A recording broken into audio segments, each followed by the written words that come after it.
بسم اللہ الرحمن الرحیم۔ آج ہمارا رمضان کورس کا سبق نمبر 14 ہے۔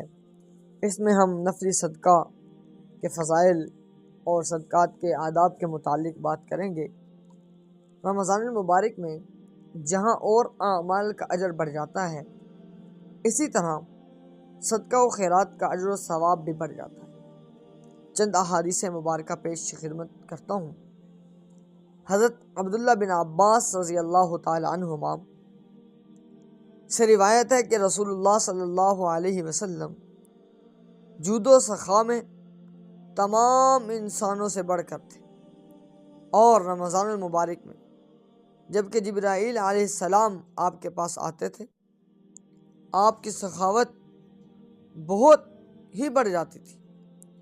جبریل امین رمضان المبارک کی ہر رات میں آپ صلی اللہ علیہ وسلم کے پاس آتے تھے، آپ سے قرآن کریم کا دور کرتے تھے۔ اس وقت رسول اللہ صلی اللہ علیہ وسلم فیاضی و سخاوت کے بعد سوا سے بھی بڑھ کر ہوتے تھے۔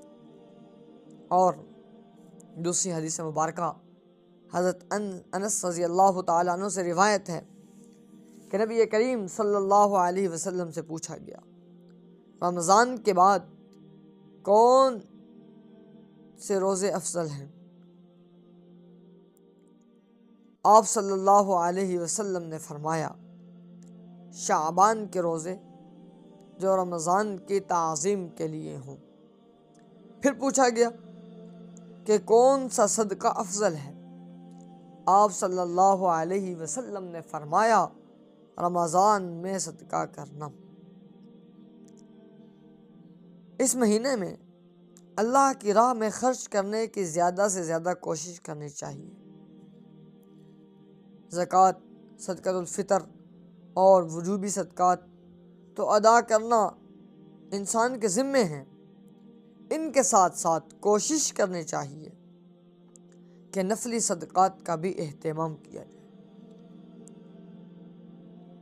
کسی روزہ دار کا روزہ افطار کرا دینا، کسی محتاج کی مدد کرنا، کسی ضرورت مند کی ضرورت پوری کرنا، یتیم اور بیواؤں کا خیال رکھنا، اس طرح کی دیگر نیکیاں انسان کو اس مقدس مہینے میں ضرور ادا کرنی چاہیے۔ پھر آئیے صدقات کے آداب بیان کرتے ہیں۔ صدقہ ادا کرتے ہوئے نیت خالص اللہ کی رضا ہو، اس میں دکھلاوا ریاکاری نہ ہو۔ نفلی صدقہ چھپا کر دیں اور واجب صدقہ جس طرح چاہے ادا کریں۔ البتہ اگر دوسروں کو ترغیب دینا مقصود ہو تو نفلی صدقہ بھی سب کے سامنے دیا جا سکتا ہے، اور حلال مال سے صدقہ دے، اچھی چیز اللہ کے راستے میں دے۔ ضرورت مند رشتہ داروں اور ضرورت مند جو رشتہ دار ہیں ان کو دوسروں پر ترجیح دیں، اس لیے کہ رشتہ داروں کو صدقہ یا زکوٰۃ وغیرہ دینے میں دوہرا اجر ہے۔ ایک صدقہ یا زکوٰۃ کی ادائیگی اور دوسرا صلہ رحمی۔ پھر سائل کوئی آئے تو اس کو جھڑکے دیں، اگر موقع پر کچھ موجود ہو تو دے دیں، نہ ہو تو اچھے طریقے سے اسے معذرت کر لیں اور اسے رخصت کر دیں۔ سائل کے ساتھ خوش اخلاقی سے پیش آئیں، صدقہ دے کر احسان نہ جتلائیں، صدقہ دے کر پھر واپس بھی نہ لیں۔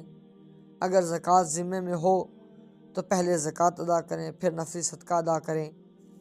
زکوٰۃ اور واجب صدقہ مستحق لوگوں کو دیں، غیر مستحق اور پیشہ وار جو شخص ہیں اگر سوال کریں تو اسے نہ دیں، بلکہ ان سے خوش اسلوبی کے ساتھ معذرت کر لیں۔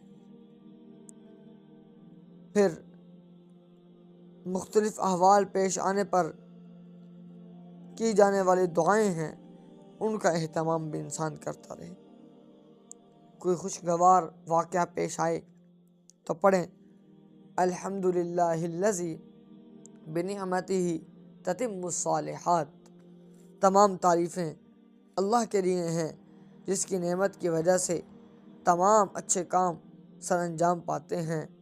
اور اگر خدا نخواستہ کوئی ناگوار عمل پیش آ جائے تو پھر یہ دعا پڑھیں، الحمدللہ علی کل حال۔ تمام تعریفیں ہر حال میں اللہ کے لیے ہیں۔ اگر بے قراری کی حالت ہو جائے تو پھر اس دعا کو پڑھیں، لا الہ الا اللہ العظیم الحلیم، لا الہ الا اللہ رب العرش العظیم، لا الہ الا اللہ رب السماوات و رب العرض و رب العرش الکریم۔ اللہ تعالیٰ کے علاوہ کوئی عبادت کے لائق نہیں جو عظمت والا بردبار ہے۔ اللہ کے علاوہ کوئی عبادت کے لائق نہیں جو عرش عظیم کا رب ہے۔ اللہ کے علاوہ کوئی عبادت کا لائق نہیں جو آسمانوں کا رب ہے، زمین کا رب ہے اور عرش کریم کا رب ہے۔ اگر کوئی نقصان ہو جائے خدا نخواستہ تو پھر یہ دعا پڑھیں، انا للہ و انا الیہ راجعون، بے شک ہم اللہ کے ہیں